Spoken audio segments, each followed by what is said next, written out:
In today's video, I'm gonna show you how to fix Instagram DMs or messages problem easily and fast on any Android phone. So all what you have to do guys is simple. Go to the settings on your phone and then go to the apps manager right here.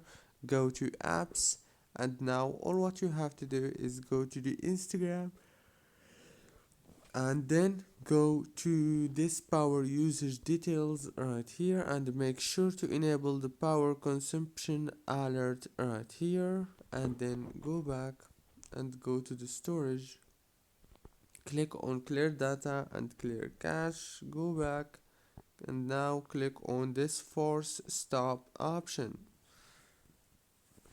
Now the last step is restart your phone and reopen Instagram, and the problem must be fixed.